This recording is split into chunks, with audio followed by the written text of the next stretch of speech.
ang naging unanimous vote ng COMELEC and BAC is to defer action on the request of Senator Marcos because nga of those three reasons.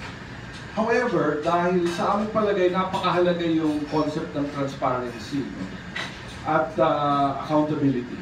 Kung kaya't sinabi rin namin sa resolution, kami ay bukas na magsagawa ng audit ang isang disinterested, non-partisan, and qualified IT practitioners such as from the DOST or the COMELEC Advisory Council, na kung gusto nilang sila ang magsagawa ng audit, kami ay bukas na.